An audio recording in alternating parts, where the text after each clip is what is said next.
केवल 4 सवालों के जवाब दो और 500 रुपए नगद जीतो। है? हाँ। बताओ, पूछो पूछो। भारत की राजधानी? दिल्ली। उत्तर प्रदेश की राजधानी? लखनऊ। सुबह क्या बनाया था? पनीर भुर्जी। रात को मेरे 500 रुपए चुराए थे, वो कहाँ है? रेड सूट के नीचे। बाबू नहीं, बाबू गलत, चीटिंग नहीं, चीटिंग नहीं। अपना काम कर, 500 रुपए दूंगा मैं तुम्हें।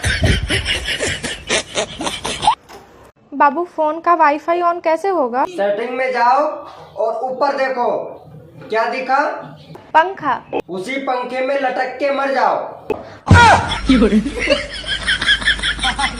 बस सबके पति अपनी बीवियों को बाबू, सोना, जानू, डार्लिंग क्या क्या के बुलावे, और मेरे वाला?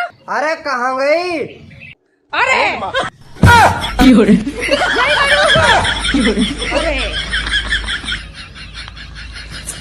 तू मेरे लिए क्या क्या कर सके? कुछ भी। चाय पीना छोड़ देगी? कौन है? ये भगवान क्या जुल्म है। बेटा चलो बताओ, कौन सा परिंदा उड़ नहीं सकता? मैडम जी, पापा की परी।